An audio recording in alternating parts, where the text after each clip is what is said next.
अस्सलाम वालेकुम बच्चों, क्या हाल है? कैसे हैं आप लोग? बेटा, मेरी आवाज़ आप लोग को आ रही है? और आवाज़ के साथ साथ मुझे बताइएगा, मेरी स्क्रीन आपको नज़र आ रही है?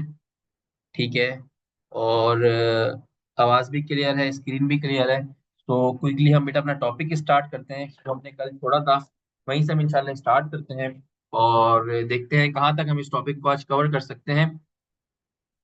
अच्छा, कल का लेक्चर मैं अपलोड नहीं कर सका था, बट मैंने क्लास से पहले आज अपलोड कर दिया है। कल का लेक्चर भी, प्रैक्टिस शीट्स भी अपलोड कर दी है मैंने, प्रीवियस चैप्टर की as well as current chapter की प्रैक्टिस शीट जो हम कर रहे हैं वो भी मैंने अपलोड कर दी है। ठीक है। अल्हम्दुलिल्लाह, तबीयत भी ठीक है, सब कुछ ठीक है, अल्लाह का शुक्र है, everything is fine. So we can continue our class at regular pace. जहाँ से हमने छोड़ी थी क्लास को वहीं से हम स्टार्ट करते हैं।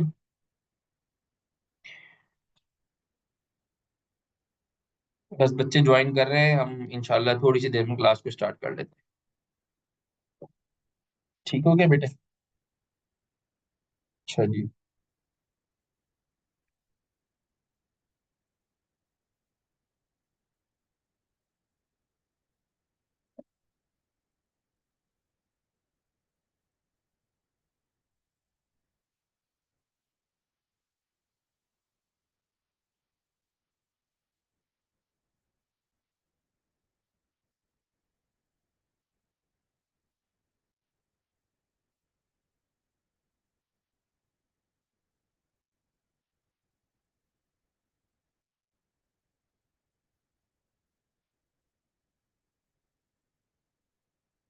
बेटा, पहले 11 केमिस्ट्री खत्म हो जाएगी तो फिर ऑर्गेनिक स्टार्ट करेंगे। ऐसे बीच से ऑर्गेनिक खुदक के कहाँ से स्टार्ट कर दी? अभी फिजिकल केमिस्ट्री हमारी चल रही है, फिजिकल केमिस्ट्री में हमारे कुछ चैप्टर्स बाकी हैं, वो कंप्लीट करेंगे। वैसे हमारा टारगेट जो था वो दिसंबर एंड था कि हमें दिसंबर एंड तक फिजिकल केमिस्ट्री को एंड करना है। इंशाल्लाह उसको हम अचीव करेंगे। कुछ एक्स्ट्रा क्लासेस रखेंगे दिसंबर में जब आपका ऑफ होता है कॉलेज। तो हम इंशाल्लाह दिसंबर एंड तक कोशिश करके अपनी 11 केमिस्ट्री को पाया तकमील तक पहुंचा देंगे। अच्छा जी, आज मैं स्टार्ट करता हूँ मेरे बेटा। Let's start. आज हम स्टार्ट करते हैं कहाँ से? कल हमने बोहर्स का टॉपिक मॉडल पढ़ लिया था। बोहर्स का टॉपिक मॉडल पढ़ने के बाद हमने बोहर्स के टॉपिक मॉडल के कुछ न्यूमेरिकल्स भी देखे थे और उसकी डेरिवेशन के फॉर्मूलाज भी देख लिए थे। आज हम स्टार्ट करते हैं हाइड्रोजन एटम स्पेक्ट्रम से। बोहर के एटॉमिक मॉडल के बाद क्विकली हमें क्या मिला? बोहर के वेव नंबर के फॉर्मूले से हमें हाइड्रोजन एटम का स्पेक्ट्रम मिला। अभी स्पेक्ट्रम का कॉन्सेप्ट क्या होता है? जब भी कोई एटम रेडिएशन इमिट करता है तो उन रेडिएशंस को जब हम खास किस्म के प्रिज्म से पास करते हैं तो वो फोटोग्राफिक फिल्म के ऊपर अपना इम्पैक्ट शो करते हैं। कि वो फोटोग्राफिक फिल्म के ऊपर कलर शो करते हैं, अपना इम्पैक्ट शो करते हैं। तो this impact is called as spectrum. वो जो इम्पैक्ट आपको मिलता है उस इम्पैक्ट को आप क्या बोलते हो? स्पेक्ट्रम बोलते हो। तो हम हाइड्रोजन एटम का जो स्पेक्ट्रम देखना है, वो हाइड्रोजन एटम का स्पेक्ट्रम हमारे कोर्स का एमडीकैट का ईकैट का पार्ट है। तो हमने इसके स्पेक्ट्रम को देखना है, राइट। तो हाइड्रोजन एटम स्पेक्ट्रम की जब हम बात करते हैं मेनली, तो होता क्या है कि जब हाइड्रोजन को किसी कंटेनर में बंद किया जाए और उसको हीट किया जाए, हीट करेंगे तो उसके इलेक्ट्रॉन क्या करेंगे? लोअर स्टेट से हायर स्टेट पे जाएंगे। जब हायर स्टेट से वापस लोअर स्टेट पर आएंगे तो रेडिएशन को इमिट करेंगे। वो रेडिएशन जो इमिट होंगी वो एक्साइटेशन और डी एक्साइटेशन ऑफ इलेक्ट्रॉन की वजह से हो रही होंगी। और उस रेडिएशंस को हम पास करेंगे थ्रू अ प्रिज्म, तो हमें डिफरेंट डिफरेंट टेम्परेचर पे, डिफरेंट टेम्परेचर के ऊपर, डिफरेंट रेंजेस के ऊपर डिफरेंट रिजल्ट्स मिल रहे होंगे। तो उस रिजल्ट को हम हाइड्रोजन एटम स्पेक्ट्रम कहते हैं। ठीक है। लाइक इसका एग्जांपल क्या हुई? अभी एग्जांपल पे आते हैं, पहले हम देखते हैं ये होता क्या है। व्हेन हाइड्रोजन, जो बेटा मैंने बात बोली है वो मैं लिख देता हूँ। When hydrogen is enclosed in a container and heated,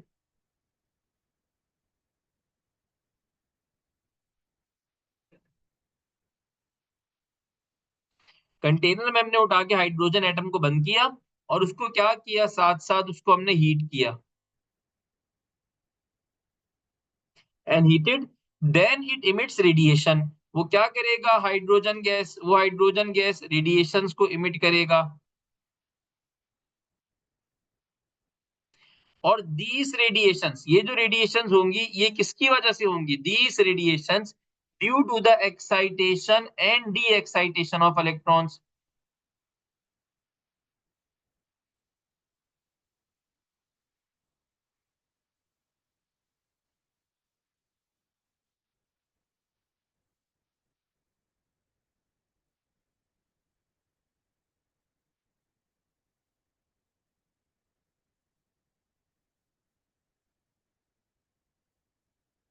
ये जो रेडिएशन इमिट होंगी ये ड्यू टू एक्साइटेशन या de excitation of electrons of hydrogens होंगी। इन रेडिएशंस को जब हम प्रिज्म से पास करेंगे तो हमें स्पेक्ट्रम मिलेगा। The spectrum is called as hydrogen atom spectrum. इसको हम हाइड्रोजन एटम स्पेक्ट्रम बोलते हैं। और उस हाइड्रोजन एटम स्पेक्ट्रम का जो वेव नंबर निकालते हैं उस वेव नंबर का फॉर्मूला भी सेम है। Wave number equals to R H means Rydberg constant 1/n1 square, n1 is your lower energy level, minus 1/n2 square, n2 is your higher energy level। Rydberg constant की value भी हमने पढ़ी थी 108,109,678 centimetre inverse, हमने इसकी value पढ़ी थी। अब इस स्पेक्ट्रम को स्टडी कर लेते हैं। स्पेक्ट्रम में हमारे पास टोटल 5 सीरीज होती है। 5 सीरीज का मतलब एक होती है लेमन सीरीज, एक होती है Balmer series, Paschen series, Brackett series, Pfund series. Mainly सारी सीरीजेस का आपको पता है। मैं जस्ट क्विकली आपको यहाँ पे रिवीजन कराऊंगा ताकि आप लोग इसको रिकॉल कर ले। सबसे पहली सीरीज कौन सी होती है जिसको हम बोलते हैं लेमन सीरीज, ठीक है। मैं यहाँ पर लिख भी देता हूँ कि मैं यहाँ पर नेम ऑफ द सीरीज लिख रहा हूँ। यहाँ पे सीरीज कौन सी उसकी बात कर रहा हूँ। इस सीरीज में n1 की क्या वैल्यू होगी, n2 की क्या पॉसिबल वैल्यू होगी, इसका रीजन क्या होता है, इस सीरीज का रीजन हमें लिखना होता है। रीजन के साथ इसकी वेवलेंथ क्या होती है रेडिएशन की, हमें इसकी वेवलेंथ लिखनी होती है। वेवलेंथ मींस लैम्डा, और ये वेवलेंथ हमें लिखनी होती है एंगस्ट्रॉम में। एंगस्ट्रॉम में लिखनी होती है। आइए सबसे पहले हम बात करते हैं। सबसे पहले हम बात करते हैं कि आपकी जो सीरीज होती है उस सीरीज को आप बोलते हो लेमन सीरीज। लेमन सीरीज में इलेक्ट्रॉन उड़ता हुआ आता है पहले शेल में। अब वो पहले में कहाँ से आएगा, 2 से भी आ सकता है, 3 से भी आ सकता है, 4 से भी आ सकता है, 5 से भी आ सकता है, कहीं से भी आ सकता है। इसका जो रीजन होता है वो रीजन होता है चंदा अल्ट्रा वायलेट। वो रीजन होता है अल्ट्रा वायलेट। और अल्ट्रा वायलेट रीजन के ऊपर जो लेमन सीरीज की वेवलेंथ होती है वो वेवलेंथ लेस देन 4000 एंगस्ट्रॉम होती है। 4000 एंगस्ट्रॉम से कम होती है, लेस देन 4000 एंगस्ट्रॉम। और अगर मैं एक्चुअल बात करूं तो वो तकरीबन 920 से लेके 1200 एंगस्ट्रॉम तक होती है, और लेस देन होती है इसकी वेवलेंथ 4000 एंगस्ट्रॉम के। फर्स्ट के बाद लेमन सीरीज के बाद जो सेकंड हमारे पास सीरीज आती है उस सीरीज का नाम होता है मेरा बेटा बाल्मर सीरीज। तो यहाँ पर जो सेकंड सीरीज होती है वो सीरीज कौन सी होती है, बाल्मर सीरीज। इसमें n1 की वैल्यू 2 के बराबर होती है। अब वो n2 कहाँ से आएगा, या तो हाइड्रोजन का इलेक्ट्रॉन 3 से उड़ता हुआ आएगा, या 4 से उड़ता हुआ आएगा, या 5 से उड़ता हुआ आएगा। कहाँ पर आएगा, सेकंड शेल पे। तो इस रीजन का, इसका जो रीजन होता है वो रीजन होता है चंदा विजिबल रीजन। उस रीजन को हम क्या बोलते हैं, विजिबल रीजन। विजिबल रीजन की वेवलेंथ तो सबको पता है दुनिया को कि वो 4000 एंगस्ट्रॉम से लेके 7000 एंगस्ट्रॉम तक होती है। विजिबल रीजन की जो आपकी वेवलेंथ होती है जिसमें आपको विबग्योर कलर नजर आता है, violet, indigo, brown, green, yellow, orange और रेड, ये विजिबल रीजन होता है। तीसरी सीरीज होती है आपकी पैशन सीरीज। पैशन सीरीज के अंदर आपका इलेक्ट्रॉन अगेन कहां पर आएगा, थर्ड पर आएगा। कहां से आएगा, या तो 4 से, या तो 5 से, या तो 6 से, अप टू सो ऑन। इसका जो रीजन होता है मेरा बेटा वो रीजन होता है इंफ्रारेड रीजन। वो रीजन कौन सा होता है, इंफ्रारेड रीजन। इंफ्रारेड रीजन जो होता है पैशन सीरीज का, इसकी वेवलेंथ जो होती है वो ग्रेटर देन होती है 7000 एंगस्ट्रॉम। 7000, जैसे जैसे आपका बेटा रीजन चेंज होता जा रहा है वेवलेंथ बढ़ती जा रही है। तो 7000 एंगस्ट्रॉम इसकी क्या होती है बेटा, वेवलेंथ होती है। ठीक है बेटा, इतनी खाली छोटी छोटी नन्ही मुन्नी वैल्यूज है बेटा, ये तो बच्चों की तरह याद हो जाती है। पैशन सीरीज के बाद आपकी होती है फंड सीरीज। फंड और ब्रैकेट को आप एक ही काउंट करते हैं, मैं अलग अलग लिखवा देता हूँ। फंड में क्या होता है कि आपके पास, सॉरी, पहले आता है ब्रैकेट फिर आता है फंड।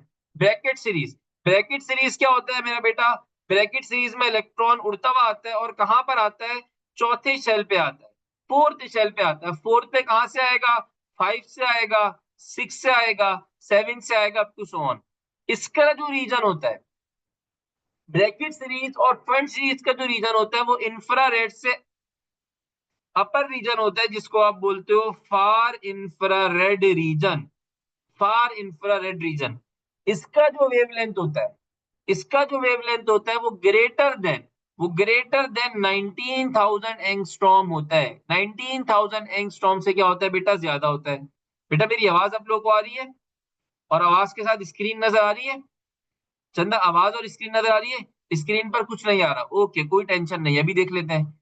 स्क्रीन पर कुछ नहीं आ रहा, एक मिनट बेटा मैं चेक कर लेता हूँ, मुझे दीजिएगा 1 सेकंड दीजिएगा बस बेटा।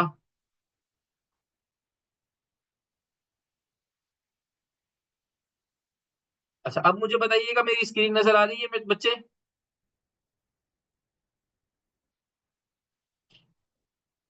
ये बॉक्सेस खत्म हो जाएंगे, हौसला रखिए।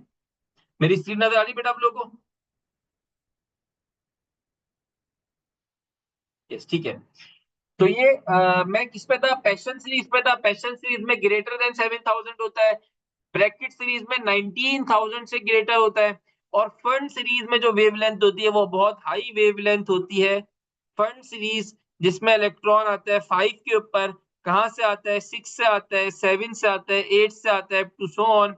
और ये भी कौन सा रीजन होता है मेरा बेटा, फार इंफ्रारेड रीजन कहलाता है। और इसकी वेवलेंथ होती है ग्रेटर देन 37,000 एंगस्ट्रॉम। 37,000 एंगस्ट्रॉम से क्या होती है बेटा, ज्यादा होती है। तो ये आपके पास सीरीज है for hydrogen atom. Hydrogen atom के स्पेक्ट्रम की जो सीरीज होती है वो मैंने ड्रॉ कर दी। आपको ये सीरीज चंदा पूरी याद होनी चाहिए, वेवलेंथ याद होनी चाहिए, खास तौर पे रीजन याद होना चाहिए। आपको क्या क्या याद होनी चाहिए, सबसे पहले आपको क्या, इलेक्ट्रॉन कौन सी सीरीज में कहां से आ रहा है, कहां पर आ रहा है, N1 की वैल्यू N2 की वैल्यू पता होनी चाहिए। न्यूमेरिकल इसी तरह आता है, वो बोलता है electron done a transition from third shell to Lyman series.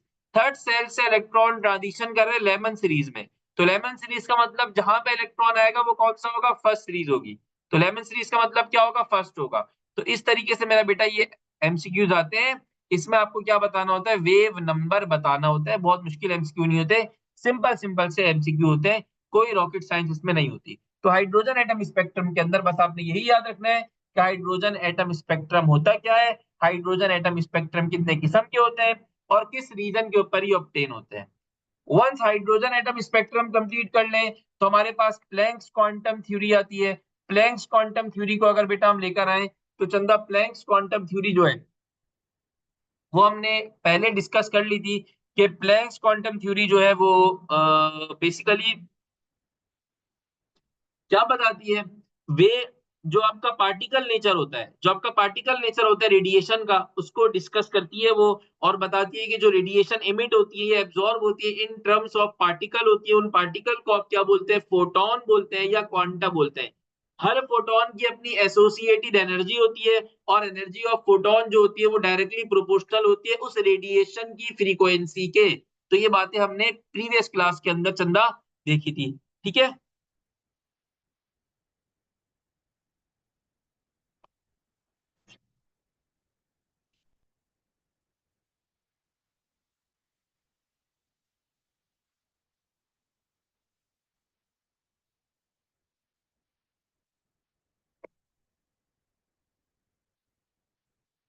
बेटा ब्रैकेट सीरीज की बुक के अंदर नहीं लिखी हुई और पंजाब बुक के अंदर 19,000 लिखी हुई, आप क्या बता रहे हो, आप जो बताते हो। स्पेक्ट्रम क्या होता है बेटा, आपने क्लास लेट ज्वाइन की होगी, स्पेक्ट्रम को मैंने पहले ही बताया है कि स्पेक्ट्रम मींस क्या होता है, जब भी कोई सब्सटेंस, कोई एटम, कोई ऑब्जेक्ट रेडिएशन इमिट करता है, उस रेडिएशन को आप पास करते हो प्रिज्म से, और उसका जो इम्पैक्ट होता है वो किसी फोटोग्राफिक फिल्म के ऊपर ऑब्टेन करते हो। उस फोटोग्राफिक फिल्म के ऊपर जो रिजल्ट नजर आता है उसको आप क्या बोलते हैं, स्पेक्ट्रम बोलते हैं। उसको हम क्या बोलते हैं, स्पेक्ट्रम बोलते हैं।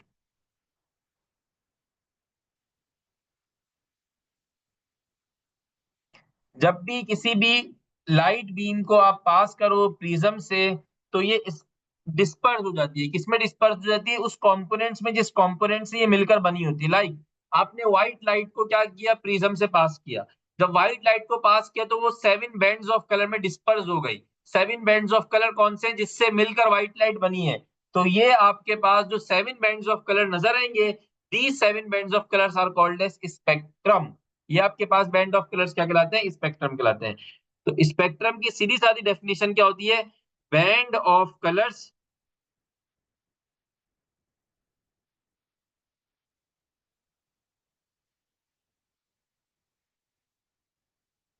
obtained at photographic film।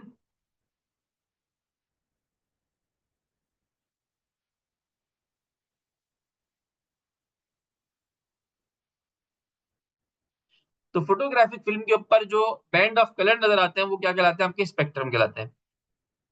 Done हो गया इसमें? नहीं बेटा, चैप्टर ये टेस्ट में चैप्टर इंक्लूड नहीं होगा, नेक्स्ट टेस्ट में इंक्लूड होगा, इस टेस्ट में इंक्लूड नहीं होगा।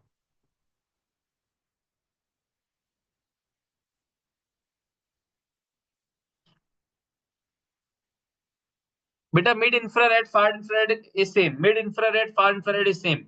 अच्छा जी।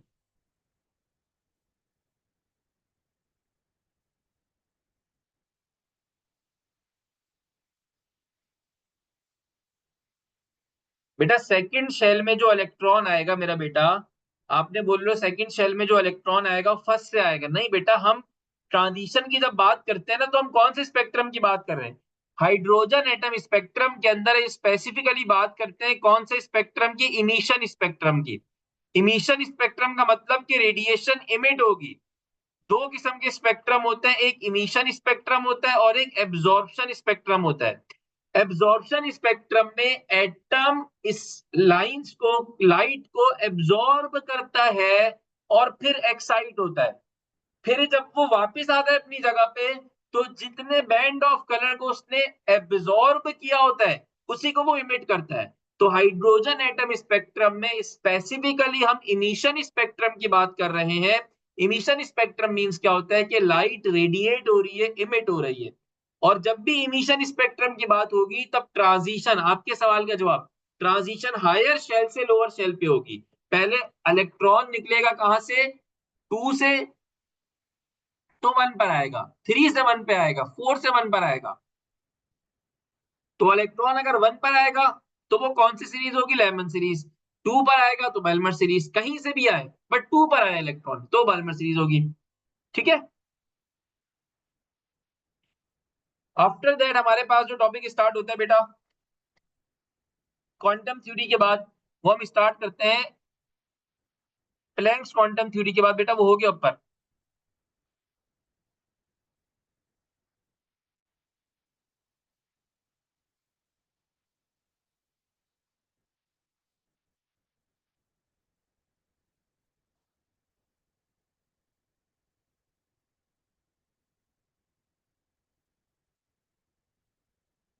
Quantum numbers. अच्छा एक चीज मैं आपको दे दूं, वो आपका होमवर्क है, वो आपका होमवर्क है, एक चीज होमवर्क असाइनमेंट है, वो आपने लाजमी करना है बेटा। नॉर्मली एमसीक्यू में अब नहीं आता लेकिन पहले आता था। पेज नंबर 38 पर, बुक के पेज नंबर 38 पे रेडियो एक्टिव रेस की जो प्रॉपर्टीज हैं, properties of radioactive rays, properties of radioactive rays, ये आपने लाजमी करनी है। ठीक है, पढ़ लेना बस। Alpha rays, beta rays, gamma rays, इसको आपने मल्टीपल टाइम्स अपने लोअर स्टैंडर्ड्स में पढ़ा हुआ है। बस यहाँ पर आके आपने उसकी प्रॉपर्टीज को रिकॉल करना है। हम मेन टॉपिक की तरफ चलते हैं। जो हमारा टॉपिक कौन सा है? क्वांटम नंबर्स का टॉपिक है। ठीक है।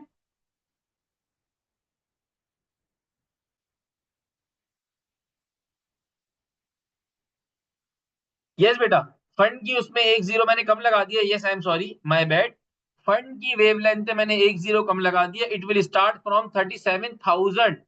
सॉरी बेटा, ये बात सही है। ये मैंने जज्बात की रो में बहते हुए पता नहीं 3700 लिख दिया था। तो it is basically 37,000 extra. Okay, let me start the quantum numbers. अब जरा यहां पर आ जाए, क्वांटम नंबर्स क्या होते हैं? Quantum numbers basically set of numerical values होते हैं जो क्या करते हैं? ये न्यूमेरिकल वैल्यूज का जो सेट होता है ये बेसिकली आपको बताता है किसी भी इलेक्ट्रॉन की आइडेंटिफिकेशन। मतलब एक एटम के अंदर बीसियों इलेक्ट्रॉन मौजूद है, हर इलेक्ट्रॉन को जो यूनिकली डिफाइन कर रही होगी, जो नंबर्स, जो आइडेंटिफिकेशन होगी किसी भी सिंगल इलेक्ट्रॉन की, वो उसके सेट ऑफ क्वांटम नंबर्स होंगे। आसान लफ्जों में, किसी भी दो इलेक्ट्रॉन के, किसी भी एटम के अंदर, किसी भी एटम के अंदर दो इलेक्ट्रॉन्स के क्वांटम नंबर सेम नहीं हो सकते। तो quantum number is the primary की टू ऑब्टेन एन इलेक्ट्रॉन। किसी भी इलेक्ट्रॉन को पकड़ने के लिए वो उसकी प्राइमरी की है या उसकी आइडेंटिफिकेशन है। सही है। तो सेट ऑफ न्यूमेरिकल वैल्यूज जो आपके पास एक्सेप्टेबल सोल्यूशन देते हैं to identify the position, the orientation, the shape and the spin of the electron. Everything जो ये बताते हैं, it is a set of numerical values या set of numbers, set of numbers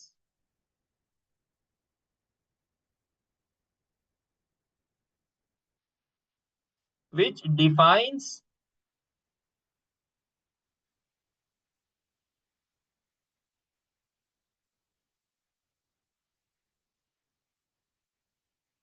energy, orientation and spin of electron. और साथ साथ spin of electron वो आपको बताते हैं। ठीक है। अब इसकी मिसाल बहुत आसान सी है। कराची शहर में आप आओ और आपने सर 7 तक पहुंचना होगा। कराची शहर में आके आपको सर 7 तक पहुंचना है, तो 7 नाम के तो आपको हजारों मिल जाएंगे। कराची शहर में आके आपको 7 तक पहुंचना है, तो you must need to know some attributes that particular belongs to me. आपको कुछ एट्रीब्यूट्स ऐसे पता होने चाहिए जो सिर्फ और सिर्फ मुझसे बिलोंग करते हैं, तभी आप मुझ तक पहुंच सकते हो, अदरवाइज आप मुझ तक नहीं पहुंच सकते। अब वो एट्रीब्यूट्स क्या हो सकते हैं? सबसे पहले, सर कराची शहर के दरवाजे से दाखिल हुए, सर साहब कौन से इलाके में रहते हैं, आप उस इलाके तक पहुंच गए। सर साहब कौन से मोहल्ले में रहते हैं, आप उस मोहल्ले तक पहुंच गए। सर साहब कौन सी गली में रहते हैं, आप उस गली तक पहुंच गए। सर साहब कौन से घर में रहते हैं, आप उस घर तक पहुंच गए। सर साहब कौन से फ्लोर पे रहते हैं, आप उस फ्लोर तक पहुंच गए। सरसाद कौन है, आप सरसाद तक पहुंच गए। तो यहां से वहां तक जो आप पहुंचे, एक शहर से एक बंदे तक, तो आप कुछ सेट ऑफ एट्रीब्यूट्स लेकर आए हुए थे। आपके पास कुछ वैल्यूज थी, आपके पास कुछ आइडेंटिफिकेशन थी। तो क्वांटम नंबर भी इसी तरह किसी भी एटम में मौजूद इलेक्ट्रॉन तक पहुंचा देता है। तो ये लिस्ट ऑफ नंबर्स हैं। There are 4 quantum numbers. एक होता है principal quantum number, azimuthal quantum number, magnetic quantum number और spin quantum number. Idea of quantum number जो था वो दिया किसने था? क्वांटम नंबर का आइडिया दिया था श्रोडिंजर ने। श्रोडिंजर एक साइंटिस्ट था। किसके आंसर में? डिफेक्ट्स ऑफ बोर्स मॉडल के आंसर में। ठीक है। तो इसका जो आइडिया दिया था, इस बात को यहाँ पे लिख लीजिएगा स्टार्टिंग में।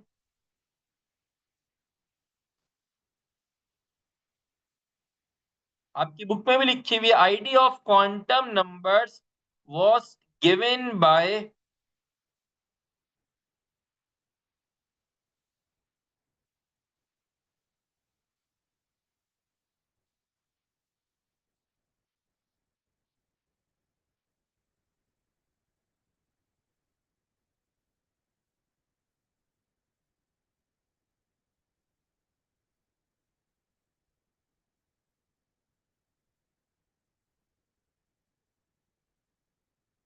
बोहर्स के डिफेक्ट्स के, उसमें इन्होंने क्या दिया था बेटा? ये श्रोडिंजर ने क्वांटम नंबर का आइडिया दिया था। क्वांटम नंबर का कॉन्सेप्ट क्लियर हुआ? पहले मुझे इस बात को बताएं कि क्वांटम नंबर की जरूरत क्या है, क्वांटम नंबर है क्या चीज? ये सेट ऑफ नंबर्स है। ये सेट ऑफ नंबर्स करते क्या है? ये बात क्लियर हुई? पहले मुझे बेटा इस बात का आंसर करें। अगर ये बात क्लियर हुई तो मैं आगे बढ़ता हूँ।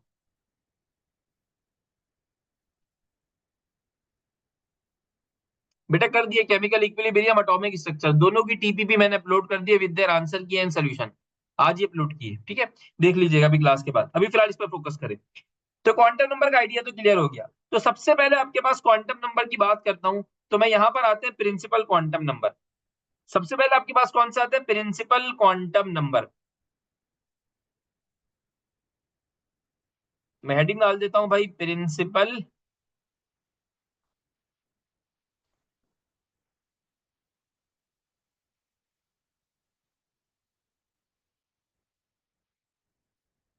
Quantum number.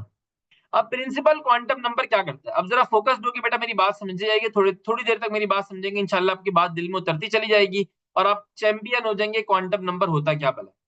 फिलहाल बस थोड़ा सा मुझे फोकस कर, थोड़ा समझिए बात को। अभी आगे पीछे मत करवाइएगा सर, इसको ऊपर कर दें, इसको नीचे कर दें, अभी जरा चलते रहने दें इसको, ठीक है, जैसे चल रहा है। अब भाई आते हैं, यहाँ पर मैंने लिखा नेम ऑफ क्वांटम नंबर, यहाँ पर क्वांटम नंबर का नेम है, और राइट साइड पे इसका पर्पस, कि इस क्वांटम नंबर का पर्पस क्या है, एंड प्रॉपर्टीज, इसकी प्रॉपर्टीज क्या है, ये क्वांटम नंबर क्या क्या बात करता है। सबसे पहले जब प्रिंसिपल क्वांटम नंबर की बात करते हैं, तो प्रिंसिपल क्वांटम नंबर को हम किससे डिनोट करते हैं, प्रिंसिपल क्वांटम नंबर को रिप्रेजेंट किया जाता है एन से, रिप्रेजेंटेड बाय एन, एन से रिप्रेजेंट करते हैं, मेन क्वांटम नंबर होता है। ये क्या बताता है, ये इंफॉर्मेशन देता है कि इलेक्ट्रॉन आपका किस शेल में मौजूद है, इलेक्ट्रॉन आपका किस शेल में मौजूद है, जिसको आप बोलते हैं ऑर्बिट, ऑर्बिटल नहीं ऑर्बिट, ऑर्बिट का मतलब होता है शेल, कि आपका इलेक्ट्रॉन के शेल में है, एल शेल में है, एम शेल में है, या एन शेल में, शेल ऑफ इलेक्ट्रॉन बताता है। साथ साथ ही क्या बताते हैं, एनर्जी ऑफ इलेक्ट्रॉन बताता है। इलेक्ट्रॉन जितने हायर शेल में होगा, उतनी ज्यादा इलेक्ट्रॉन की क्या होगी बेटा, एनर्जी होगी। तो ये एनर्जी ऑफ इलेक्ट्रॉन भी बताता है, शेल ऑफ इलेक्ट्रॉन भी बताता है, ठीक है। साथ साथ ही एटॉमिक रेडियस भी बताता है, कि भाई जो प्रिंसिपल क्वांटम नंबर होगा उसका एटॉमिक रेडियस आप निकाल लेंगे, के शेल होगा तो रेडियस कम होगा, एल शेल होगा तो रेडियस ज्यादा होगा, एम शेल होगा तो रेडियस और ज्यादा होगा। अब सपोज अगर एन की वैल्यू 1 है, लेट सपोज इफ एन की वैल्यू आपके पास क्या है, 1 के बराबर है, तो एन की वैल्यू 1 के बराबर होने का मतलब है आपके पास के शेल होगा। कौन सा शेल होगा, के शेल होगा। के शेल में कितने इलेक्ट्रॉन्स आते हैं, इसका फॉर्मूला भी आपको पता है, इसका फॉर्मूला भी आपको पता है, वो क्या फॉर्मूला होता है, 2n स्क्वायर। क्या होता है, 2n स्क्वायर। तो के शेल है, के शेल में फॉर्मूला रखेंगे आप, 2 1 का स्क्वायर, आंसर आ जाएगा 2 इलेक्ट्रॉन्स। तो के शेल में 2 इलेक्ट्रॉन्स आते हैं। एन की वैल्यू अगर 2 होगी, तो 2 का मतलब कौन सा शेल होगा, एल शेल होगा। एल शेल में कितने इलेक्ट्रॉन्स आते हैं सर, 8 इलेक्ट्रॉन्स आते हैं। 2 यहाँ पे 2 का क्या हो जाएगा, 4, 4 इंटू 2 क्या हो जाएगा, 8 इलेक्ट्रॉन्स। एल शेल के बाद एन की वैल्यू अगर 3 होगी, तो 3 का मतलब आपका इलेक्ट्रॉन कौन से शेल में, कौन सी गली में रहता है सर, तीसरी गली में रहता है। तो तीसरी गली में कितने बंदे रहते हैं, तो 3 का स्क्वायर क्या होता है, 9, 9 2 से क्या हो जाएगा बेटा, 18 इलेक्ट्रॉन्स। लास्ट कर लेते हैं, एन की वैल्यू 4, 4 का मतलब क्या होगा चंदा, एन शेल। एन शेल से मुराद क्या होगी मेरा बेटा, के 2, 4 का स्क्वायर, 4 का स्क्वायर क्या होता है, 16, 16 into 2, 32 electrons would be present in n shell. तो प्रिंसिपल क्वांटम नंबर ने आपको क्या बताया, प्रिंसिपल क्वांटम नंबर ने आपको एनर्जी ऑफ इलेक्ट्रॉन बताई, एटॉमिक रेडियस बताया, ऑर्बिट या शेल ऑफ इलेक्ट्रॉन बताया, ठीक है। आगे चलते हैं, प्रिंसिपल क्वांटम नंबर और क्या बात करता है आपसे, प्रिंसिपल क्वांटम नंबर बताता है एन जो है वो पीरियोडिक टेबल के पीरियड से रिलेट करता है। मतलब जो भी वैल्यू ऑफ द पीरियड होगी ऑफ दैट एलिमेंट, वही वैल्यू ऑफ एन होगी, ठीक है। तो एन इज बेसिकली, एन जो प्रिंसिपल क्वांटम नंबर है, आप इसको कहते हो n is related with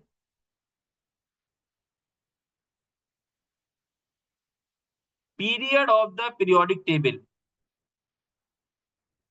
periodic table के लिए मैंने पीटी लिखा है, period of the periodic table. Maximum n value in electronic configuration, electronic configuration में जो एन की मैक्सिमम वैल्यू होती है, maximum n value in electronic configuration, electronic configuration के अंदर जो एन की मैक्सिमम वैल्यू होती है, which gives us period number, हमें क्या देती है वो पीरियड नंबर, कि इलेक्ट्रॉन इस पीरियड से बिलोंग करता है, पीरियड नंबर, या इसको आप बोलते हैं वैलेंस, आखिरी शेल का नंबर बता दिए। दिस पॉइंट इज क्लियर और नॉट, ये पॉइंट क्लियर है। फिर एक शेल के अंदर कितने ऑर्बिटल्स हैं, एक शेल के अंदर कितने ऑर्बिटल्स हैं, number of shells in an orbital. आपको पता है ना, के शेल के अंदर एस ऑर्बिटल होता है, एल शेल के अंदर एस ऑर्बिटल भी होता है, पी ऑर्बिटल भी होता है, ठीक है। Number of orbitals in a shell, इसके लिए जो फॉर्मूला होता है मैं यूज कराऊंगा अभी, number of orbitals in a shell, ये फॉर्मूला होता है एन का square. This formula is n square. इस फॉर्मूले को याद रखिएगा, number of orbitals in a shell, एक शेल में कितने ऑर्बिटल्स मौजूद है, उसके लिए जो फॉर्मूला होता है मेरा बेटा, वो क्या फॉर्मूला होता है, एन स्क्वायर। के शेल है, के शेल में एक ऑर्बिटल है, ठीक है, तो एन की वैल्यू क्या होगी, 1 होगी, 1 का स्क्वायर क्या हो जाएगा, 1 हो जाएगा, ठीक है।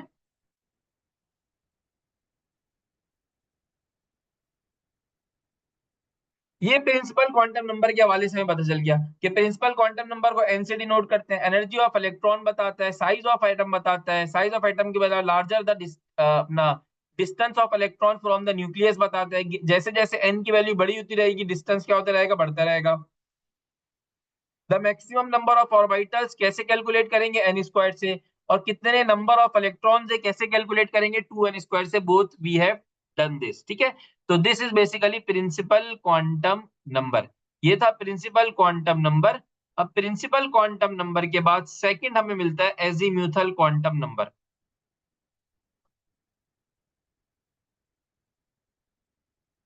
तो इसमें ऐसा कोई मुश्किल बात नहीं है बेटा। Period of PT, PT stands for periodic table.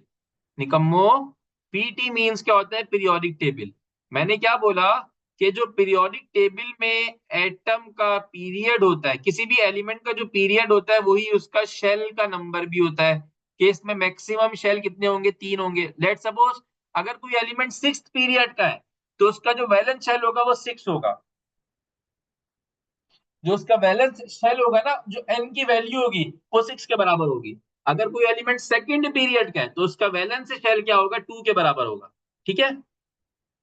Periodic, अबे भैया बेटा मैंने शॉर्ट नेम लिखे हैं, तो आप लोग ऐसे बावले क्यों हो रहे हैं। EC means electronic configuration. Electronic configuration हम करते थे ना, 1s1 1s2 2s2 2p6। बिल्कुल ही निकम्मों की दुकान हो। ग्रुप ग्रुप अभी छोड़ दें, ग्रुप का निकालना मैंने अलग से बताना है, वो ग्रुप नंबर कैसे निकालते हैं वो इस टॉपिक का पार्ट नहीं है, ठीक है। Okay, let move forward. ये हमारे पास हो गया principal quantum number. Principal quantum number के बाद सेकंड हमारे पास मेरे बेटा एजीम्यूथल क्वांटम नंबर। तो अब मैं सेकंड वाले पर आ जाता हूँ। This one has been done.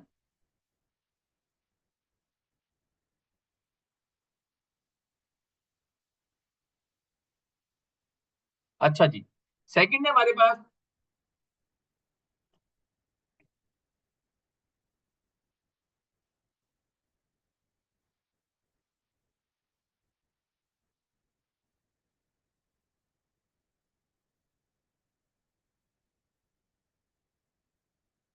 Azimuthal quantum number. What is this azimuthal quantum number. सबसे पहले तो इसको हम देखते हैं। एजीम्यूथल क्वांटम नंबर को हम जो रिप्रेजेंट करते हैं, वो रिप्रेजेंट करते हैं एल से। Represented by L. बेटा पता नहीं स्पेलिंग में क्या कर दिया मैंने, जाने दीजिएगा। रिप्रेजेंटेड बाय एल, इसको हम एल से रिप्रेजेंट करते हैं। ये क्या बताती है, ये बताता है भाई the number of sub shell in main shell. Main shell में कितने सब शेल मौजूद है, कौन से सब शेल में आपका इलेक्ट्रॉन है, वो कौन बताता है, एजीम्यूथल क्वांटम नंबर। अब ये सब शेल क्या होते हैं भाई, आपने मेन शेल कौन कौन से पढ़े। सर हमने मेन शेल पढ़े, के शेल होता है, एल शेल होता है, एम शेल होता है। तो इसी तरह के शेल के अंदर एक सब शेल होता है जिसका नाम होता है एस। एल शेल के अंदर दो सब शेल होते हैं, एक एस होता है और दूसरा क्या होता है, पी होता है। एम शेल के अंदर तीन सब शेल होते हैं, एक का नाम एस होता है, एक का नाम पी होता है, एक का नाम डी होता है। तो ये नंबर ऑफ सब शेल बताता है इन अ मेन शेल। साथ साथ वो जो सब शेल होते हैं जिसको आप ऑर्बिटल भी कहते हो, जो सब शेल होते हैं जिसको आप ऑर्बिटल भी कहते हो, इसका शेप भी बताता है। ये इसका क्या बताता है बेटा, शेप ऑफ ऑर्बिटल भी बताता है आपका azimuthal quantum number. Shape of orbital भी बताता है। वैल्यू ऑफ एल, एल से हम इसको रिप्रेजेंट करते हैं ना, तो एल की वैल्यू फाइंड आउट करने का जो तरीका होता है, एल की वैल्यू फाइंड आउट करने का जो फॉर्मूला होता है, वो फॉर्मूला होता है the value of L is n-1। n-1 से आप इसको कैलकुलेट करते हो। कैसे कैलकुलेट करते हैं अभी हम करके दिखाएंगे, हौसला रखिएगा। The value of l equals to N minus one होता है। What is n? N is principal quantum number. इसकी टोटल 4 वैल्यूज होती हैं बस, हैज 4 वैल्यूज। इसकी 4 वैल्यूज होती हैं। वो कौन कौन सी होती हैं? 0, 1, 2 एंड 3। 0 होती है या 1 होती है या 2 होती है या क्या होती है, 3 होती है रिस्पेक्टिवली। अब ये कैसे होती है, आइए जरा देखिएगा। एल की वैल्यू मेरे बेटा अगर 0 के बराबर होगी, एल की वैल्यू अगर 0 के बराबर होगी तो what does it mean? You are talking about s orbital. आप किसकी बात कर रहे हो? एस ऑर्बिटल की बात कर रहे हो। एस ऑर्बिटल का जो शेप होता है वो शेप होता है स्फेरिकल शेप। इसको आप क्या बोलते हो? स्फेरिकल शेप कहते हो। ठीक है।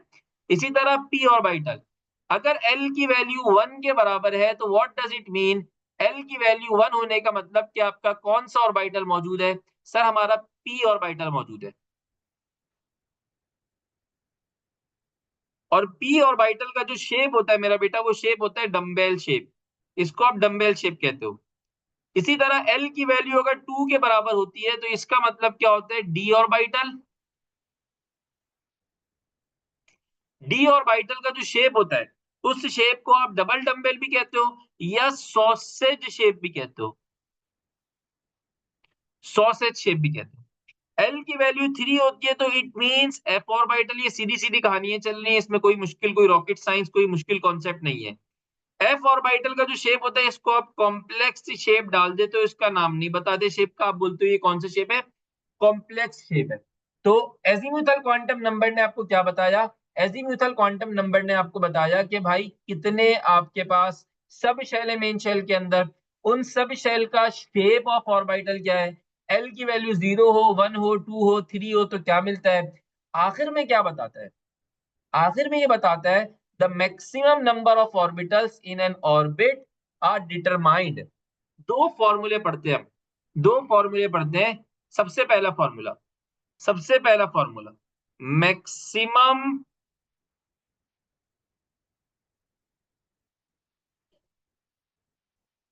नंबर ऑफ ऑर्बिटल्स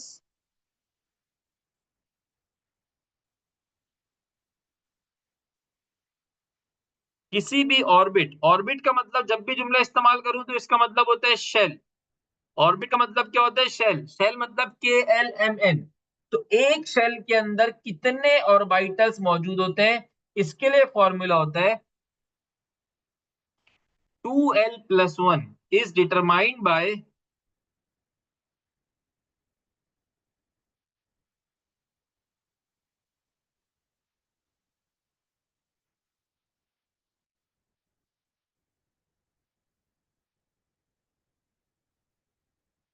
अब भाई एल की वैल्यू अगर 0 होगी तो 2 जीरो से क्या होता है? 0, 0+1 क्या होता है? 1। तो अगर एस ऑर्बिटल की बात करूं तो एस ऑर्बिटल के अंदर फर्दर कोई पार्टीशन नहीं है। पी ऑर्बिटल की बात करूं तो एल की वैल्यू क्या होती है? 1, 2 1 जा 2, 2+1 क्या होता है? 3। तो पी ऑर्बिटल के अंदर हमारे पास फर्दर 3 पार्टीशन होती हैं। एक का नाम होता है पी एक्स, दूसरे का नाम होता है पी वाई, तीसरे का नाम होता है पी जेड। इसी तरह अगर डी की बात करूं तो डी का होता है,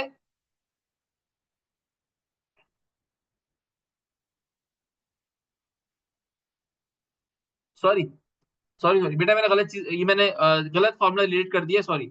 ये फॉर्मूला क्या बता रहे? आई रिपीट, ये फॉर्मूला मैंने गलत रिलेट कर दिया। ये फॉर्मूला क्या बता रहे? Maximum number of orbitals in n orbit. एक शेल के अंदर कितने ऑर्बिटल्स मौजूद है, मतलब SPDF की कहानी बता रहा है, is determined by this formula.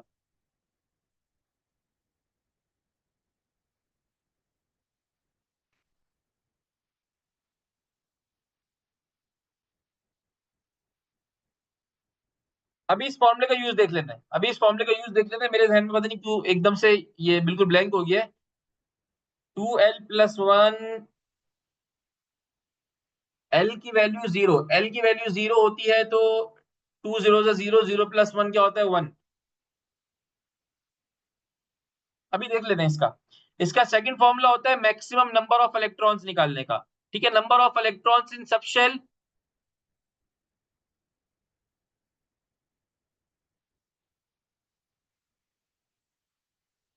Number of electrons in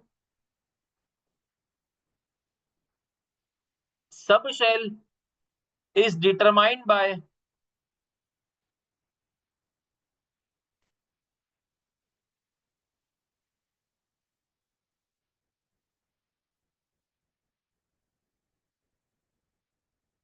2 into 2L+1।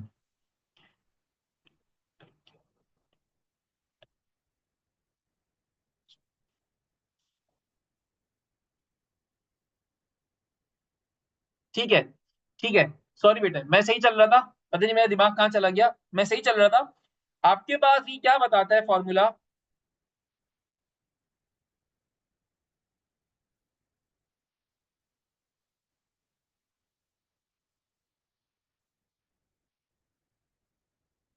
D orbital के अंदर 5 होते हैं। जैसे मैं रिपीट कर देता हूँ बेटा, मैं सही चल रहा था, I am sorry. P orbital की बात करते हैं, तो पी ऑर्बिटल के लिए एल की वैल्यू क्या होती है? 1 होती है। तो 2 1 जा 2, 2+1 क्या हो जाएगा? 3 हो जाएगा। 2+1 क्या हो जाएगा? 3 हो जाएगा। जब वो 3 हो जाएगा तो इसका मतलब क्या होगा कि पी ऑर्बिटल में टोटल 3 पार्टीशन है। वो 3 पार्टीशन कौन कौन सी होती है? पी एक्स, सेकेंड होती है पी वाई, और थर्ड होती है पी जेड के बराबर। इसी तरह जब मैं डी ऑर्बिटल की बात करता हूं तो ये हम पढ़ेंगे। एल की वैल्यू क्या होती है डी ऑर्बिटल के लिए? 3। डी ऑर्बिटल के लिए एल की वैल्यू होती है 2। 2 2 जा 4, 4+1 क्या हो जाएगा? 5। तो डी ऑर्बिटल में 5 पार्टीशन होते हैं। वो 5 पार्टीशन कौन कौन से होते हैं? D x y, d y z, d z x, d x square minus y square, और डी जेड स्क्वायर के बराबर वो 5 पार्टीशन होते हैं। उसमें कितने इलेक्ट्रॉन्स आएंगे? तो उसको 2 से मल्टीप्लाई कर देंगे तो नंबर ऑफ इलेक्ट्रॉन्स हमें मिल जाएंगे कि एक ऑर्बिटल के अंदर कितने इलेक्ट्रॉन्स आ सकते हैं। तो this is the azimuthal quantum number. Azimuthal quantum number के बाद मेरा बेटा आपके पास जो आता है वो नेक्स्ट आता है magnetic quantum number.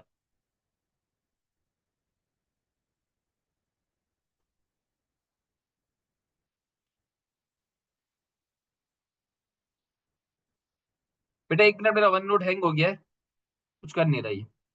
Azimuthal quantum number का पर्पस समझ में आ गया? ये क्या करेगा? एजीम्यूथल क्वांटम नंबर आपको शो करके देगा कि भाई सब शेल कितने मौजूद है आपके मेन शेल के अंदर, एक चीज। दूसरा काम क्या करेगा एजीम्यूथल क्वांटम नंबर? कि भाई उस सब शेल के अंदर कितने इलेक्ट्रॉन्स आ सकते हैं, ये काम करेगा।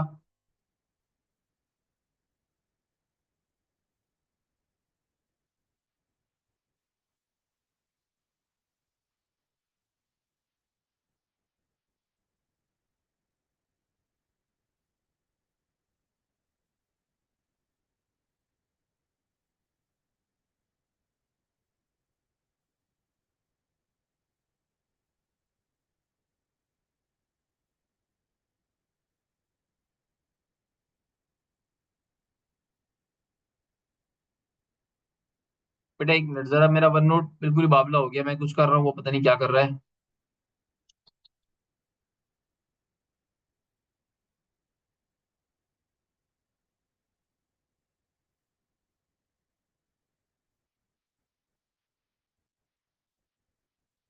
हौसला रखिए बेटा, एक मिनट।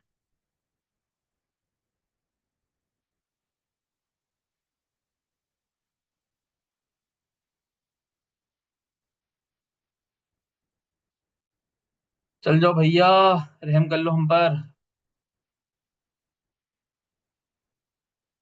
पता नहीं कौन सा बटन दब गया मुझसे। अच्छा जी, जब तक ये सही हो रहा है, ये एजीम्यूथल क्वांटम नंबर का मसला हल हो गया। बेटा डी के भी हम अभी हम ऑर्बिटल्स को पढ़ेंगे तो डी के सारे शेप भी देखेंगे। अभी इसके बाद ही अगला टॉपिक ऑर्बिटल्स का है, p p x p y p z d d x y d x, अभी सब देखने हमने। पीरियोडिक नंबर मैंने कहा लिख दिया बेटा, जुमला पीरियड नंबर लिखा, अगर पीरियोडिक कर दिया तो उसको पीरियड नंबर होगा बेटा वो।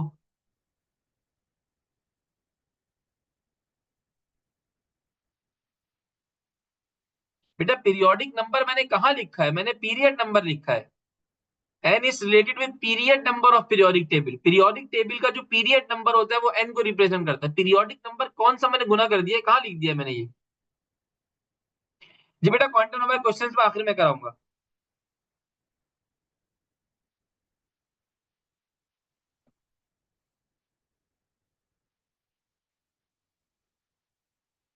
जी मैं इसके सवाल आखिर में करा दूंगा, ठीक है। चलें जी, अभी मूव करते हैं आखिर आगे मूव करते हैं अभी हम। इसकी वजह से पंचायत हो रही है, इसको हटा ही देते हैं। अब नेक्स्ट है हमारा बेटा मैग्नेटिक क्वांटम नंबर।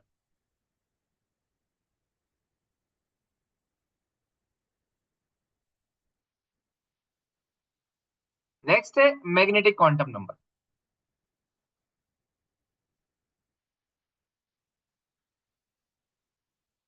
पहले तो देखिएगा मैग्नेटिक क्वांटम नंबर को हम शो किससे करते हैं। तो मैग्नेटिक क्वांटम नंबर को हम m से शो करते हैं, रिप्रेजेंट करते हैं हम इसको m से। It is represented by m। m से हम इसको रिप्रेजेंट करते हैं। m से रिप्रेजेंट करने के बाद ये क्या बताता है सर? ये ओरिएंटेशन बताता है किसी भी ऑर्बिटल की।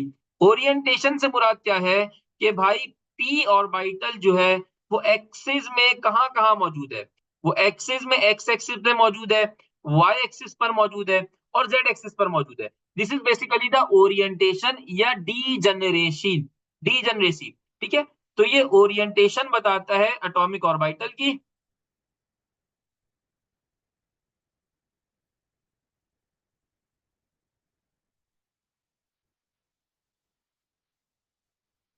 और एक ऑर्बिटल कितने डीजनरेटेड ऑर्बिटल पैदा कर सकते हैं। जैसे s के अंदर कोई डीजनरेटेड ऑर्बिटल नहीं है, p के अंदर तीन थे ना, तो px py pz, तो तीन डीजनरेटेड ऑर्बिटल p के अंदर थे। तो दिस दिस डीजनरेसी इस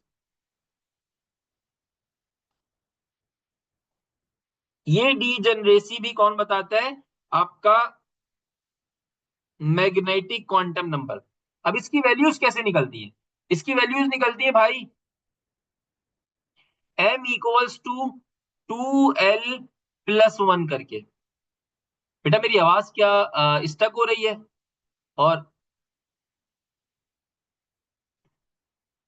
मेरी आवाज बेटा क्या स्टक हो रही है?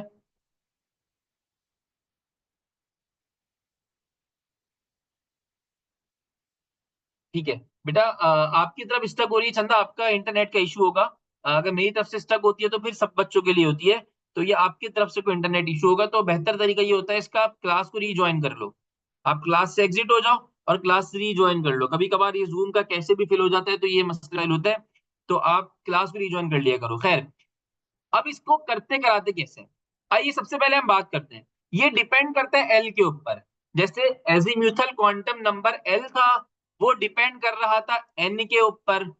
किस पे डिपेंड कर रहा था? एन की वैल्यू क्या है। तो मैग्नेटिक क्वांटम नंबर एम है, वो डिपेंड करता है एल के ऊपर। तो एक दूसरे पे डिपेंडेंसी होती है। अब इसकी वैल्यू कैसे निकालते हैं?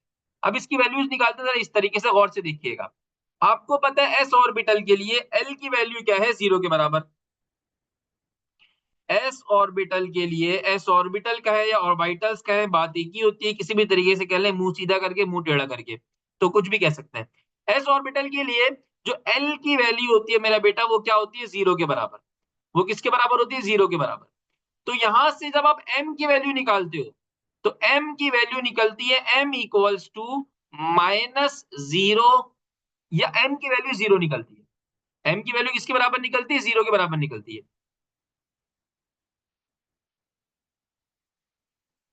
अब 0 के बराबर निकलती है, वो कैसे निकलती है? एम की वैल्यू यहां पर तो सर इस फॉर्मूले से तो 1 निकलेगी। एक तो 1 निकलती है। दूसरा फॉर्मूला होता है, ये फॉर्मूला क्या बताता है? ये फॉर्मूला बताता है number of D generated orbital.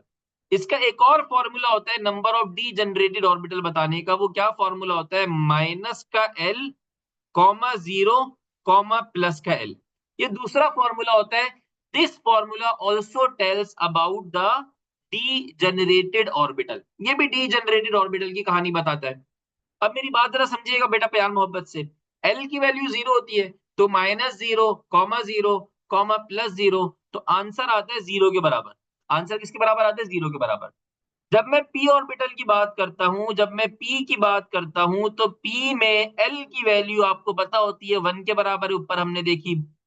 तो m की वैल्यू क्या कैलकुलेट होती है? m की वैल्यू कैलकुलेट होती है -1, -0, +1।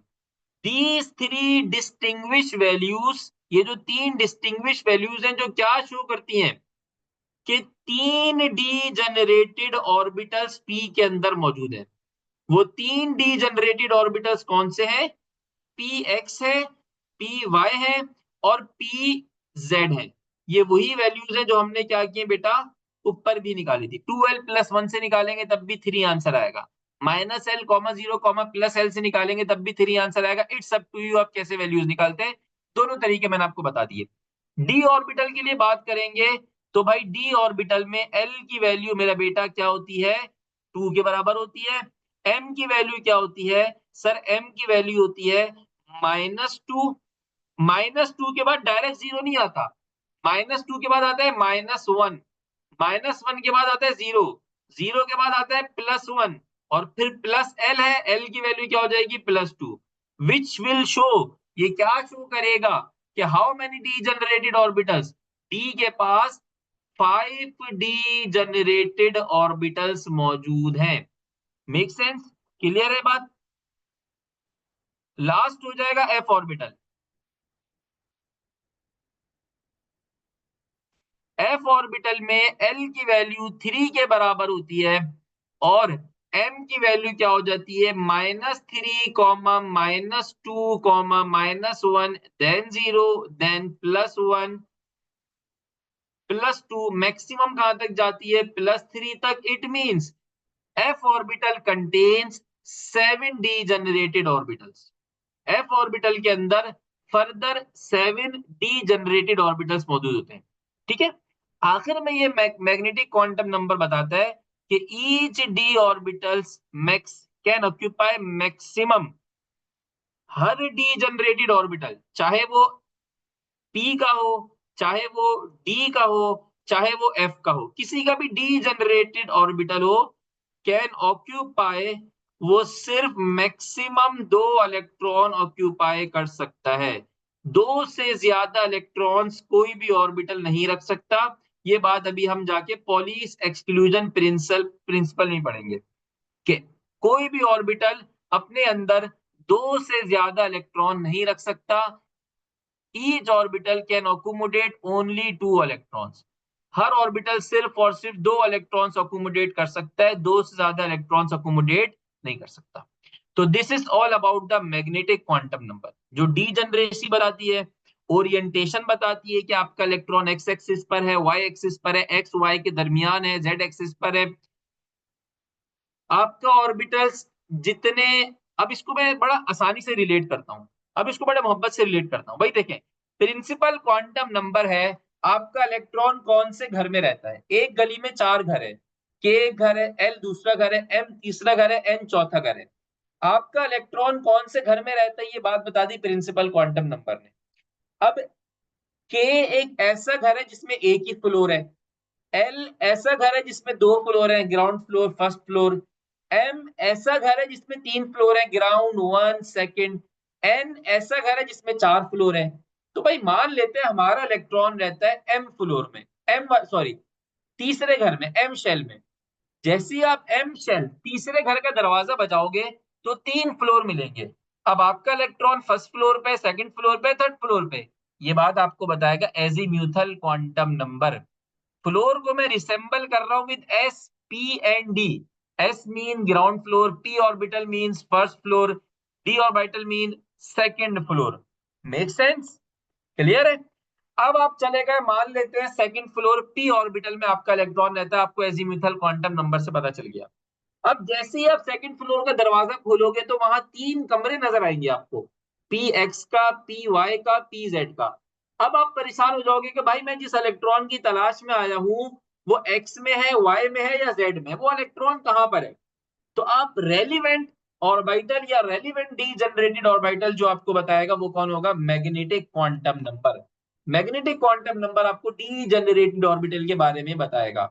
आपको पता चल गया भाई कि मेरा इलेक्ट्रॉन पी जेड में था, मैग्नेटिक क्वांटम नंबर की वैल्यू आपने मंगवा ली, आपको मैग्नेटिक क्वांटम नंबर की वैल्यू पता चल गई।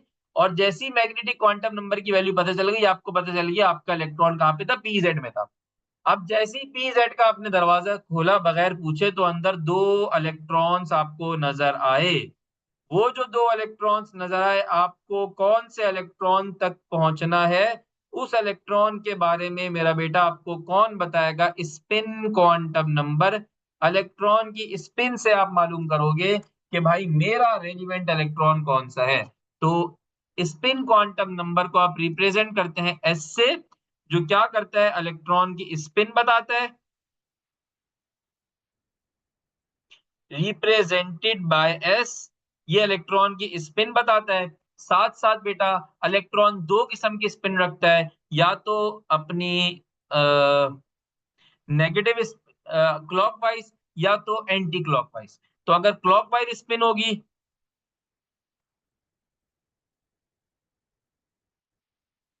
क्लॉकवाइज स्पिन के लिए एस की वैल्यू क्या हो जाएगी, -12। मैंडेटरी नहीं है भाई, हर किसी की अपनी नॉमेनक्लेचर है, कोई क्लॉकवाइज को -12 बोलता है, कोई एंटी क्लॉकवाइज को -12 बोलता है, कोई टेंशन नहीं है। अगर आप क्लॉकवाइज को -12 बोलोगे तो एंटी क्लॉकवाइज को आप स्पिन को क्या बोल दोगे, +12 बोल दोगे। यहां से आप किसी भी इलेक्ट्रॉन को यूनिकली क्या कर लोगे, इजिली आइडेंटिफाई कर लोगे। किसी भी इलेक्ट्रॉन को आप यहां से इजिली आइडेंटिफाई कर लोगे। तो these are the set of quantum numbers. अब इसके एमसीक्यू कैसे आते हैं भाई, वो आपको 4 ऑप्शन देता है, वो बोलता है कि इन चारों ऑप्शन में कौन सा क्वांटम नंबर सही है। वो 4 ऑप्शन देगा, वो चारों ऑप्शन में आपसे पूछेगा कौन सा क्वांटम नंबर सही है। MQN, what is MQN? How many degenerated orbital in MQN? What is MQN?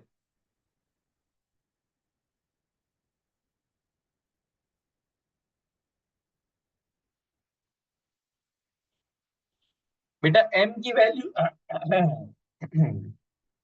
M की वैल्यू बेसिकली 1 आती है, 2l+1 से एग्जैक्टली 1 आती है। इसका मतलब होता है एस ऑर्बिटल में इट सेल्फ एक ही ऑर्बिटल है, कोई डी जनरेशन नहीं है। ठीक है, कोई डी जनरेशन नहीं है। इस कोई डी जनरेशन नहीं होने को आप ये भी तो कह सकते हो कि जीरो डी जनरेटेड ऑर्बिटल है। कोई डी जनरेशन नहीं है तो इसका ये मतलब भी तो होगा जीरो डी जनरेटेड ऑर्बिटल है।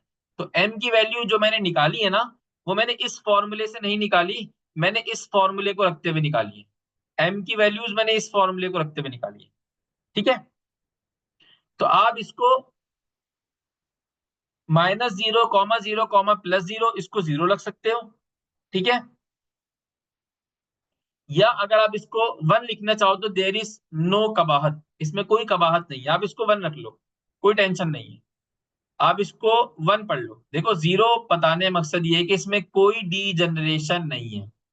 कोई डी जनरेशन नहीं है तो इट्स सेल्फ एक ही ऑर्बिटल है, इट्स सेल्फ एक ही ऑर्बिटल है, एस ऑर्बिटल। एस फ्लोर को ऐसे इमेजिन करो जैसे आपने पी वाला फ्लोर इमेजिन किया था। आप पी वाले फ्लोर में चढ़े तो 3 कमरे नजर आए, p x, p y, p z. S वाले को ऐसे इमेजिन करो कि पूरा हॉल है, उसमें 2 इलेक्ट्रॉन्स मौजूद है, कोई पार्टीशन नहीं है कि फ्लोर्स की, रूम्स की सूरत में। तो कोई डी जनरेशन फर्दर इसमें नहीं है। तो क्वांटम नंबर बेटा समझ में आए कि क्वांटम नंबर क्या बला होती है, क्वांटम नंबर कैसे कैलकुलेट करते हैं। यस, क्वांटम नंबर कभी भी सेम नहीं हो सकता। क्वांटम नंबर दो इलेक्ट्रॉन्स का कभी भी सेम नहीं हो सकता। बेटा एस ऑर्बिटल, एफ ऑर्बिटल के हम नहीं लिखते, हम खाली एस के बताते हैं, पी के बताते हैं, डी के बताते हैं। एफ को हम कॉम्प्लिकेटेड में डाल देते हैं, अगर आप बोलोगे तो मैं बता दूंगा आपको। स्टोरी बेटा वही है, सर को ढूंढने आया कोई, और सर को ढूंढते ढूंढते घर तक पहुंच गया, और वो जो वैल्यूज उसने यूज की, उस वैल्यूज को हम बोलते हैं क्वांटम नंबर्स। ये स्टोरी है। अच्छा, इसका सवाल नॉर्मली कैसे आता है, इसका सवाल हमेशा इसी तरह आता है, following set of quantum number is permissible. वो 4 ऑप्शन देगा और बोलेगा चारों में से कौन सा सेट ऑफ क्वांटम नंबर सही है। Following set of quantum number is permissible.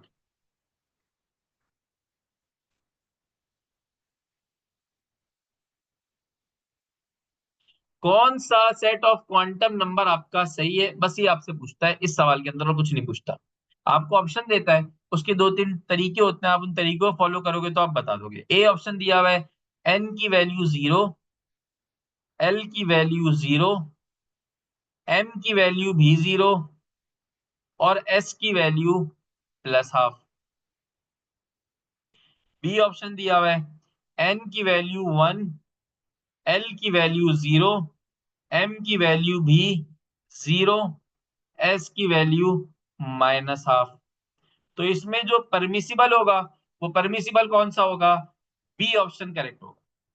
याद रखिएगा तरीकेकार क्या होता है, n can never be zero, n zero हो ही नहीं सकता। याद रखते रहिएगा इन बातों को। एन आपके पास जीरो कभी जिंदगी में नहीं हो सकता, ठीक है। एन कभी भी छोटा नहीं हो सकता एल से, एन की वैल्यू कभी भी छोटी नहीं हो सकती एल से। बस ये दो बातें आपने याद रखनी है। तो इसके बाद आप चारों ऑप्शन में से सही ऑप्शन आसानी से पकड़ लोगे कि एन कभी भी एल से छोटा नहीं होगा और एन कभी भी जीरो नहीं होगा। इनको इनके अलावा बाकी तमाम प्रॉपर्टीज देखोगे तो आप इजीली पिक कर लोगे कौन सा क्वांटम नंबर आपके लिए परमिसिबल है, कौन सा क्वांटम नंबर सही है। आप इजीली बता दोगे इफ यू नो कि एन जीरो नहीं हो सकता और एन जीरो के साथ साथ एल की वैल्यू एन से बड़ी नहीं हो सकती।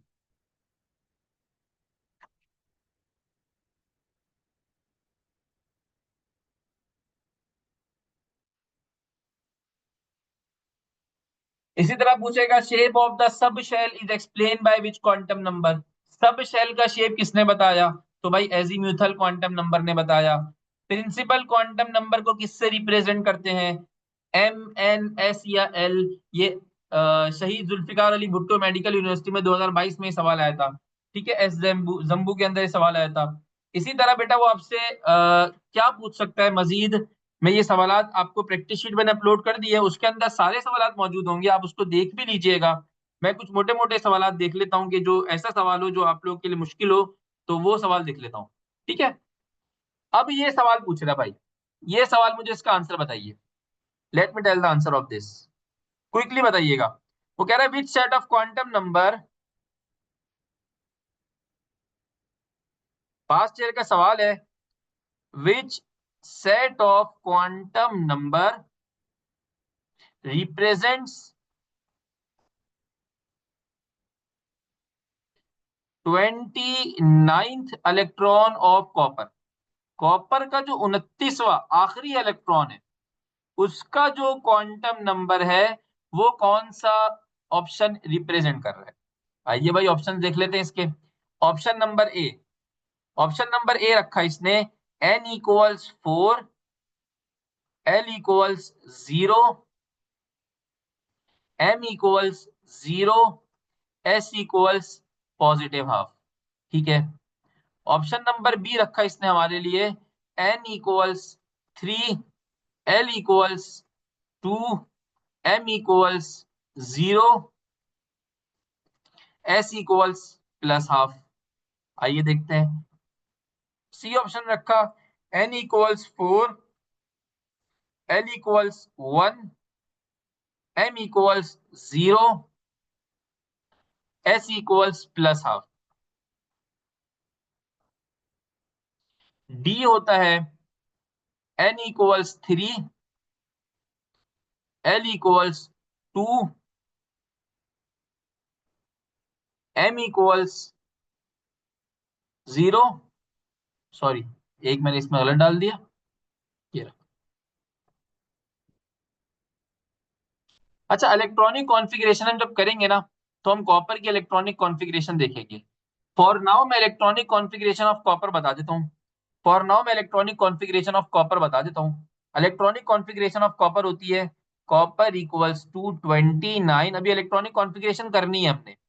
1s2 comma 2s2 comma 2p6 comma 3s2 comma 3p6, आखिर में क्या होता है 4s2 comma 3d9, 4s2 comma 3d9। तो n की वैल्यू क्या है, 29th इलेक्ट्रॉन d ऑर्बिटल के अंदर जा रहा है, तो n की वैल्यू क्या होगी 3 होगी। n की वैल्यू 3 वाले दो ऑप्शन है, या तो b या तो d। b ऑप्शन में n के साथ l जो दिया हुआ है d ऑर्बिटल दिया हुआ है, d ऑप्शन में s ऑर्बिटल दिया हुआ है। तो आप जो करेक्ट ऑप्शन मार्क करोगे मेरा बेटा, वो कौन सा मार्क करोगे कि n की वैल्यू 3, l की वैल्यू 2, l की वैल्यू क्या हो जाएगी 2 हो जाएगी, m की वैल्यू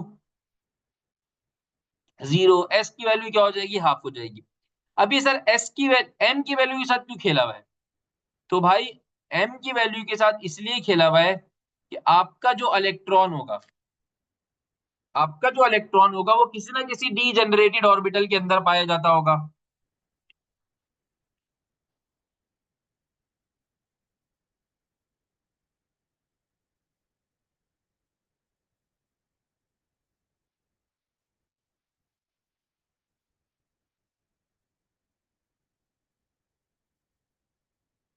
ठीक है,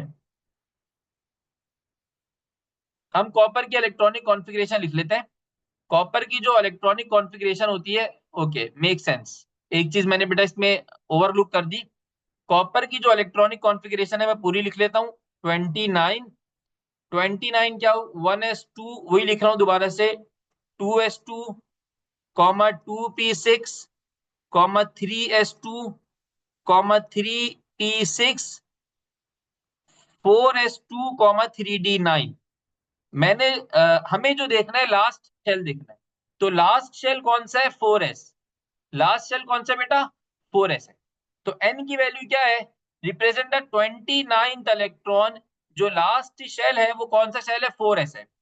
तो 4s का मतलब क्या होगा, n की वैल्यू 4, l की वैल्यू 0, m की वैल्यू 0, s की वैल्यू क्या होगी, प्लस का हाफ होगी। ठीक है,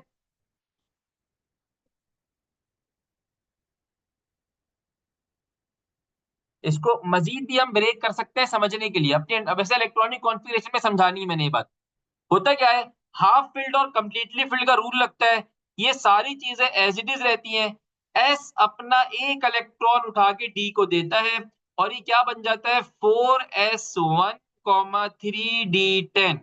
और इसको आप ऐसे भी लिख सकते हो कि जो 4s1 है, 3d xy, 3d yz, 3d zx, 3d x² minus y square, 3d z²। तो यहां पर आप क्या पकड़ लेते हो, यहां से जो लास्ट 29th इलेक्ट्रॉन गया है वो इसके 4s ऑर्बिटल में गया है, जो लास्ट इलेक्ट्रॉन है। तो उसकी जो सेट ऑफ वैल्यूज होंगी वो क्या होंगी, n की वैल्यू 4, l की वैल्यू 0, m की वैल्यू 0, s की वैल्यू क्या हो जाएगी, प्लस हाफ हो जाएगी। s की वैल्यू क्या हो जाएगी, प्लस हाफ हो जाएगी। बाकी सारे ऑप्शन आपके लिए क्या हो जाएंगे, इररेलेवेंट ऑप्शन हो जाएंगे। बाकी सारे ऑप्शन आपके लिए क्या हो जाएंगे, इररेलेवेंट हो जाएंगे।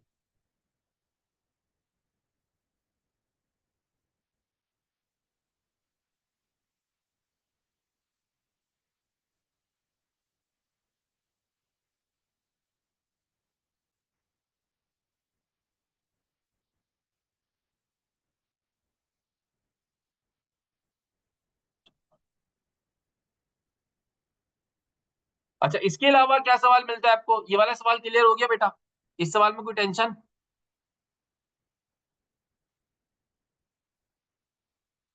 बेटा एल, एन इक्वल्स टू 4 है। एल की वैल्यू याद रखिएगा, अगर 3 होती तो एल की वैल्यू मेरा बेटा, अगर n-1 से आप निकालते, मैंने कहा ना एल की स्पेसिफिक 4 वैल्यूज होती हैं बस।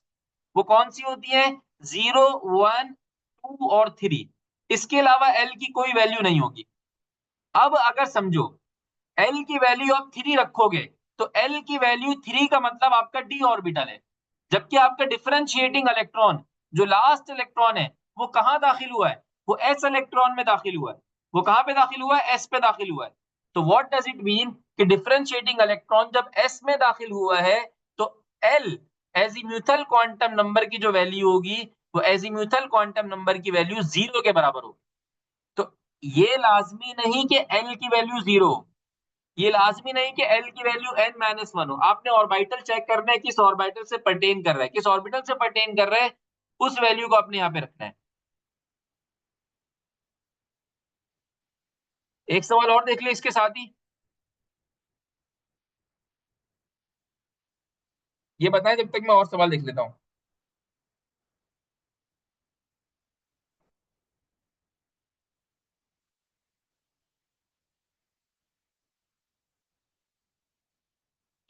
3p ऑर्बिटल के लिए कह रहा है क्वांटम नंबर की क्या वैल्यूज होंगी। क्वांटम नंबर की values for 3p orbital, n equals 3, l equals 0। B option में कह रहा है n equals 3, l equals 1, C option में कह रहा है n equals 2, l equals 1, D option में कह रहा है n इक्वल्स 2, l इक्वल्स 3। तो 3p ऑर्बिटल है ना बेटा, तो n इक्वल्स टू 3 होगा, या तो ए ऑप्शन होगा या बी ऑप्शन होगा। l p ऑर्बिटल है, तो इसका करेक्ट ऑप्शन कौन सा हो जाएगा, B option will be the correct option. तो इस किस्म के सवाल इसके अंदर आते हैं, जो मासूमाना किस्म के सवाल होते हैं, ठीक है।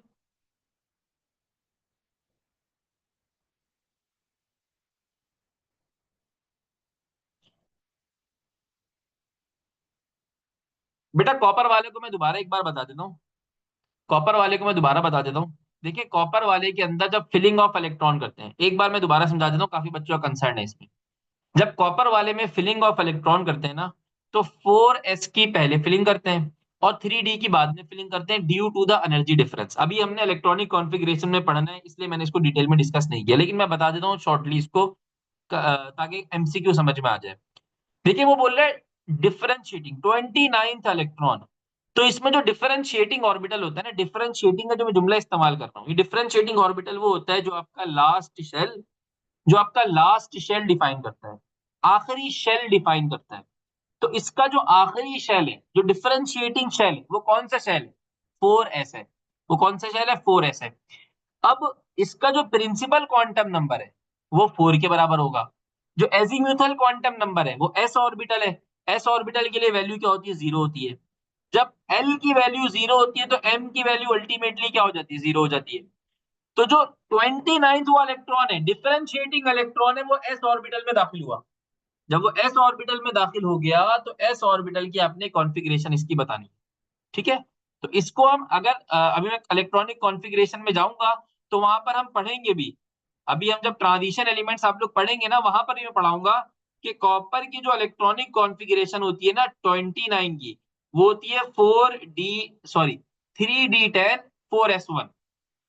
3d10 4s1 इलेक्ट्रॉनिक कॉन्फ़िगरेशन ऐसी होती है, क्योंकि आखिरी इलेक्ट्रॉन जो है वो s में दाखिल होता है, और जब रिएक्शन करता है ना, तो पहला इलेक्ट्रॉन s से ही निकलता है।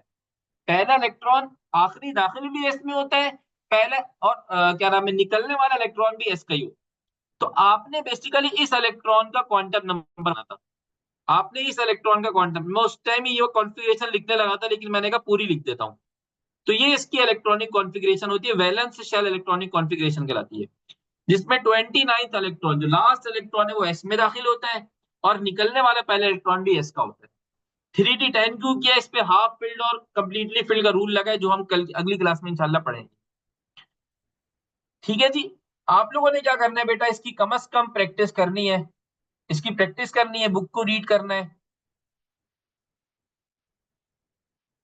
और प्रैक्टिस करके इसके एमसीक्यूज सॉल्व करने हैं, पास्ट ईयर के भी, और जो मैंने प्रैक्टिस एमसीक्यूज डाले हुए हैं, ठीक है। जो टॉपिक्स हमने पढ़ लिए, बस आपने उसके ही करने हैं। वैसे एक टॉपिक हमारा रह गया है, बाकी हमारे टॉपिक कंप्लीट हो चुके हैं। मेरा ख्याल है 10:30 बजे आपकी केमिस्ट्री फिजिक्स की क्लास होगी, तो हम यहीं पे इसको ऑफ कर देते हैं, वरना मैंने इस टॉपिक को भी कंप्लीट ही करा देना था। दूसरे वाले में तो भाई 3p ऑर्बिटल का बताना है। तो 3 के लिए n की वैल्यू क्या हो जाएगी, 3। This is your simply n, ये आपका n है, और ये आपका l है। ये आपका n है, ये आपका l। बेटा वो एक टेस्ट आपके सिलेबस से बाहर आ गया थर्मोकेमिस्ट्री का, जिसमें स्पॉन्टेनियस रिएक्शन का मिसने पूछ लिया, तो बेटा आप लोग सर पकड़ के मत बैठ जाओ। बाकी कोई टेस्ट आपका सिलेबस से बाहर नहीं आता, ठीक है।